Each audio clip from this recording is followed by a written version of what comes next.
All new tonight, a fertility mix-up has now become a huge legal battle, and it may get even bigger. This couple goes from this all goes back to a couple from Central Florida who gave birth to a child that was not theirs after a mix-up at a fertility clinic. Thanks for joining us tonight. I'm John Brown. Good evening. I'm Luann Sorrell. Fox 35's Bailey Bockover is joining us live here in the studio tonight. So, Bailey, that couple is back in court now, claiming that facility is withholding information. That's right. Yeah, the hearing just wrapped up about 90 minutes ago. Attorneys for the clinic argued that the fertility clinic is keeping them in the dark. The couple already knows the child they birthed in December is not genetically theirs. Now they say they found a lead that the clinic hasn't fully disclosed. In a new emergency motion, the couple's attorney says the clinic's records show a chaotic labeling system, handwriting patients' names on the tiny straws used to store embryos. At that time, they're outside of their labeled straws and they are in petri dishes and they are in the lab. It makes the most sense that that is where a switch could have happened.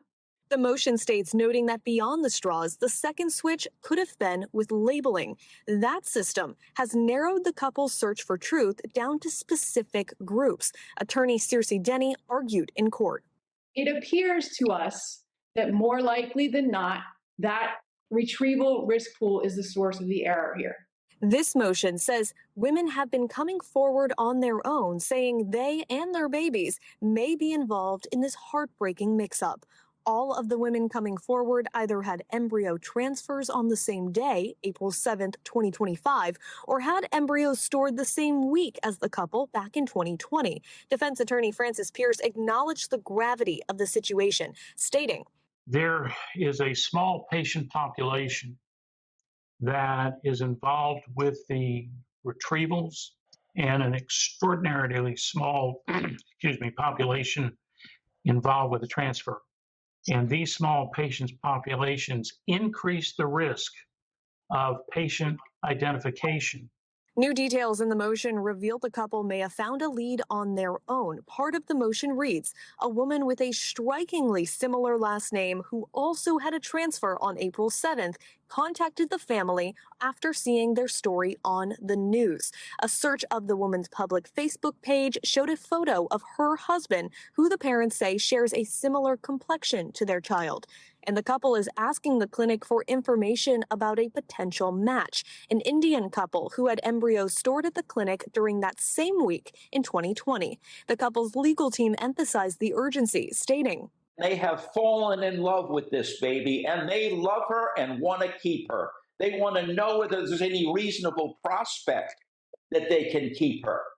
But they are also very much concerned that there is somebody out there, someone out there who doesn't know that they are raising their genetic child." Well, the judge has ordered the clinic to... That is a crazy situation. That is hold on, let's finish up this. To provide specific answers by Monday, ruling there's no reason the number of patients in storage without identification can't be released. Live in studio, Bailey. Now, this is a crazy situation. I wonder because, okay, so technically, genetically, the child is that other couple's. But the mother and they gave birth to it. Like it physically came out of her body. Who has legal rights or guardianship over that child? Is it the one who births it, or is the one who is genetically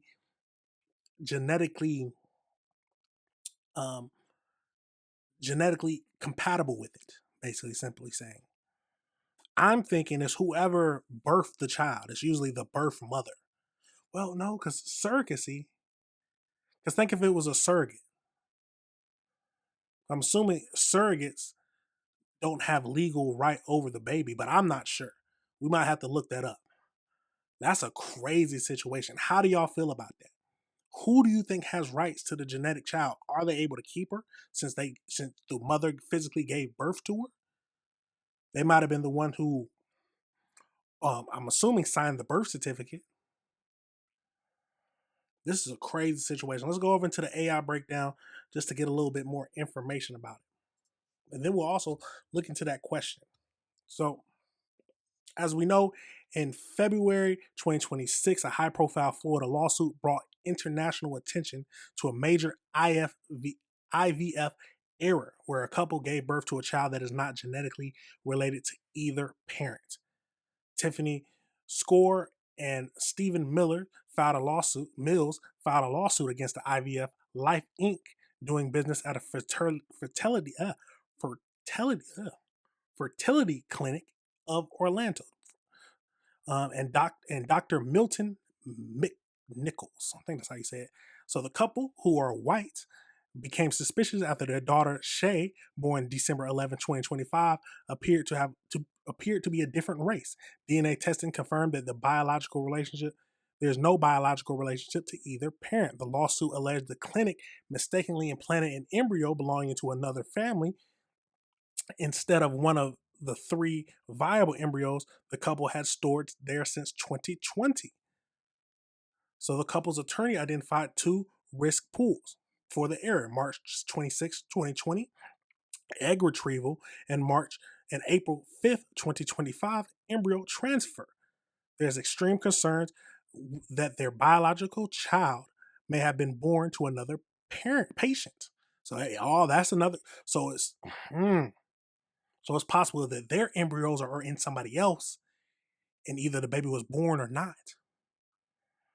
So as of February 17th, a judge ordered the clinic to provide a verified account of the number of patients in the stored pools to help identify potential matches while attempting to navigate HIPAA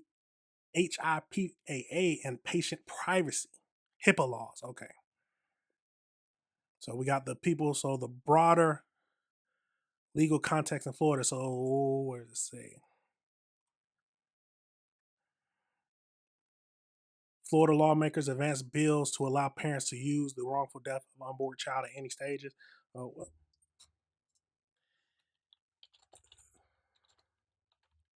So if the baby is not theirs, do they have a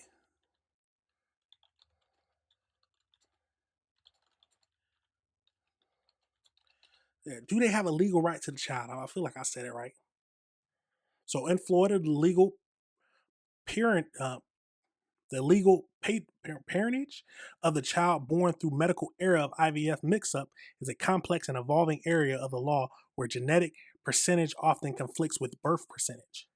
So genetic versus birthright. Under the established Florida law, the child's legal parents are typically considered to be its genetic mother and father rather than the woman who gestated and gave birth. Okay, just like surrogacy. Surrogacy is like the implanted in there and they legally give rights to it, or some surrogacies. So presumption of parent. I'm getting my tongue tied. So assumption of paternity. So the Florida Statute 74211 states that the child born within a marriage via artificial or in vitro insemination is presumed to be the child of the husband and the wife. While this protects the family from outside claims, it does not clearly address cases where the insemination or medical error involved a third-party embryo without consent. This is a crazy situation. And there's a lot of factors into it. But it might go down to where it falls back on the genetic mother and father. Whoever they are, they might have claim to the child, which is a heartbreaking scenario, especially if they still don't know where their child is or if their child was never born. This is a crazy situation, y'all. Let me know your thoughts and let me know how you feel about this. What do you think? Should it go to the genetic parents or to the ones who was just a mistake and they went through all this heartache of being pregnant and birthing the child, fall in love with the child, but at the end of the day, it's not genetically theirs? Absolutely crazy situation, y'all. Let me know your thoughts on that. Let me know if you disagree with anything I said. The world is a crazy place, and this is the stuff we got to review, y'all. This is the stuff we got to review.